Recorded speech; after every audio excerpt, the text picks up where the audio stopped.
আমি শেখ হাসিনাকে বলতে চাই, ইসরায়েলের বিপক্ষে অস্ত্র ধারণ করবে, ওদের বিরুদ্ধে লড়াই করবে, যুদ্ধ করবে, ওই দেশ থেকে তাদেরকে উৎখাত করবে ইনশাআল্লাহ। এই কাজটা আপনি করুন। ইসরায়েলের কোন পণ্য বাংলাদেশে চলতে দেওয়া হবে না, এটা আইন করুন। আপনি ইসরায়েলের বিপক্ষে, তো ইসরায়েলের বিমান আপনার অনুমতি ব্যতীত এই ভূখণ্ডে নামলো কিভাবে? তার মানে হলো এই তলে তলে সবকিছু হয়ে গেছে। যদি ইসরায়েল আপনার শত্রু হয়ে থাকে, তাই ভারত ইসরায়েলের পক্ষে সে আপনার বন্ধু হয় কিভাবে? এই প্রশ্নের জবাব দেন। ইসরায়েলের বিপক্ষে অস্ত্র ধারণ করবে, সেই যুদ্ধ থেকে লিস্টে করে আপনার খরচে থেকে পাঠিয়ে দেন।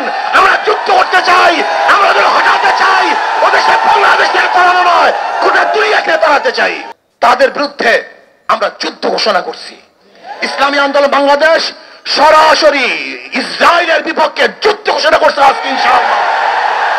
যখনই আমাদের প্রয়োজন হবে, সুযোগ হবে, ইসরায়েলের বিপক্ষে যা কিছু আছে সব নিয়ে ঝাঁপিয়ে পড়ে সবাই রাজি আছেন ইনশাআল্লাহ। নারায়ে তাকবীর। আমি শেখ হাসিনাকে বলতে চাই, যদি আপনি ইসরায়েলের বিপক্ষে থাকেন, ফিলিস্তিনের পক্ষে থাকেন, তাহলে আপনি ইসরায়েলের বিপক্ষে একদল সৈন্য বাহিনী গঠন করুন, একদল মুজাহিদ আপনি গঠন করুন।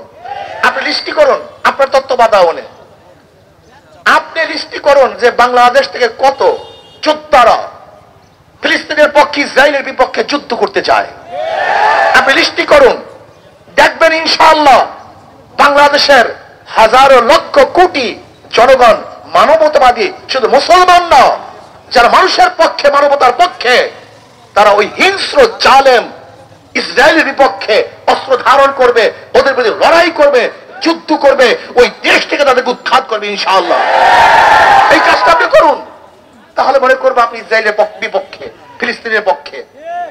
আর আমাদের দাবি থাকবে, ইসরায়েলি পণ্য বয়কট নয়, বাংলাদেশে ইসরায়েলের কোনো পণ্য ঢুকতে দেওয়া হবে না।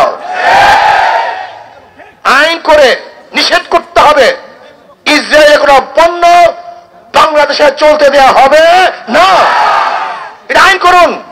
তাহলে আমি বুঝবো যে আপনি ইসরায়েলের বিপক্ষে। ঈদের সময়, রমজানের সময় ইসরায়েল বিমান আমাদের বাংলাদেশের এয়ারপোর্টে নামলো কিভাবে?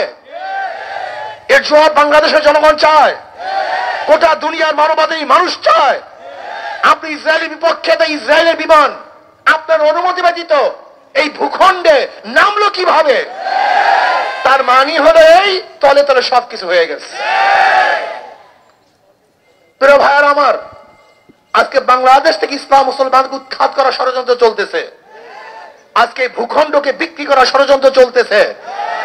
আজকে বন্ধু বন্ধু বলে যাদেরকে আপন করতে চাই, তারা আমাদের বুকের উপরে বারবার গুলিবিদ্ধ করবে, আমাদের ভূখণ্ড দখল করার ষড়যন্ত্র করবে, এদেশের সাংস্কৃতিক ইসলামকে নষ্ট করার ষড়যন্ত্র করবে, এদেশের মানুষকে গোলাম বানাবার চক্রান্ত করবে। এদেশের মানুষ তা মানতে পারে না। কাজী শুধু ইসরায়েলের বিরুদ্ধে নয়, ইসরায়েলের দূষকদের বিরুদ্ধে যে ভারত ইসরায়েলের পক্ষে নিয়েছে, ইসরায়েলের পক্ষে কথা বলেছে, ইসরায়েলের পক্ষে তারা দাবি তুলেছে, সেই ভারতকেও বাংলাদেশের মানুষ বয়কট করে তাদের আপন করতে পারে না। শত্রু আমার বন্ধু, শত্রুর বন্ধু আমার শত্রু। যদি ইসরায়েল আপনার শত্রু হয়ে থাকে, তাই ভারত ইসরায়েলের পক্ষে সে আপনার বন্ধু হয় কিভাবে? এই প্রশ্নের জবাব দেন। আসলে তো তলে তলে সব হয়ে গেছে, সব রাজনীতি, সব বাহ্যিকতা না, জনগণ তা মানতে পারে না। আসুন আমরা সম্মিলিত ভাবে আজকে সরকারের কাছে দাবি জানাই, আপনাকে লিস্টি করতে হবে বাংলাদেশ থেকে কত যোদ্ধা ফিলিস্তিনের পক্ষে ইসরায়েলের বিপক্ষে অস্ত্র ধারণ করবে, সেই যুদ্ধ থেকে লিস্টি করে আপনার খরচে থেকে পাঠিয়ে দেন। আমরা যুদ্ধ করতে চাই, আমরা ওদের হটাতে চাই, ওদের সে বাংলাদেশের করানো নয়, গোটা দুনিয়াকে তাড়াতে চাই। আপনি লিস্টি করুন, যদি আপনি লিস্টি করেন তাহলে আমি মনে করব আপনি ফিলিস্তিনের পক্ষে, ইসরায়েলের বিপক্ষে। আসুন আপনি সৈন্য পাঠান, বাংলাদেশ থেকে ভীষণে গোটা দুনিয়ার মধ্যে সৈন্য যায়, আপনার ফিলিস্তিনের পক্ষে সৈন্য পাঠান। এদেশের জনগণ আপনার পক্ষে থাকবে, এদেশের জনগণ আপনাকে ধন্যবাদ জ্ঞাপন করবে, আপনার কথা মনে রাখবে। আপনি পদক্ষেপ গ্রহণ করুন যে বাংলাদেশের এত প্লাটুন সৈন্য আগামী অমুক তারিখ ফিলিস্তিনের পক্ষে দখলদার ওই সালেম খুনি ইসরায়েলের বিপক্ষে তারা যুদ্ধের জন্য রওনা করবে। গোটা দুনিয়ায় আপনার ইতিহাস হয়ে থাকবে। আমরা এটি দেখতে চাই। আমাদের বাংলাদেশের যোদ্ধারা, জওয়ানরা, সৈনিকেরা তারা সালেমের বিরুদ্ধে মানবতার পক্ষে যুদ্ধ করার জন্য রওনা হয়েছে। আমরা দোয়া করব, আমরা তাদের সাথী হব এবং তাদের যত সহযোগিতার প্রয়োজন আমরা সহযোগিতা করব। আর বাংলাদেশ সরকারকে আর একটা দাবি জানাতে চাই, আপনি অবৈধ সরকার যদিও, তারপরে যেহেতু আছেন বলতেই হয় আপনাকে, আপনি একটা কাজ করুন, ফিলিস্তিনি জনগণের পক্ষে তাদের সাহায্য করার জন্য, নির্যাতিত জনগণকে সাহায্য করার জন্য আজকে যারা বাচ্চারা ধুকে ধুকে না খেয়ে মরছে, পানির পিপাসায় তারা জীবন দিচ্ছে, রক্তাক্ত অবস্থায় রাস্তায় পড়ে আছে, তাদের পক্ষে আপনি একটা সাহায্য সংস্থা পাঠান, ডাক্তারি টিম পাঠান, সরাসরি তাদেরকে সাহায্য করার জন্য আপনি ব্যবস্থা গ্রহণ করুন। তাহলে মনে করব আপনি ফিলিস্তিনের পক্ষে, ওই মাজলুমদের পক্ষে, জালেমদের বিপক্ষে। আসুন আমরা সম্মিলিতভাবে ইসরায়েলকে বয়কট করি। তাদের বিরুদ্ধে আমরা যুদ্ধ ঘোষণা করছি।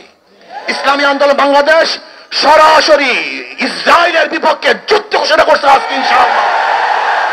যখনই আমাদের প্রয়োজন হবে, সুযোগ হবে, ইসরায়েলের বিপক্ষে যা কিছু আছে সব নিয়ে ঝাঁপিয়ে পড়ে সবাই রাজি আছেন ইনশাআল্লাহ। নারে তাকবীর। আল্লাহ আমাদের সবাইকে কবুল করে নেন।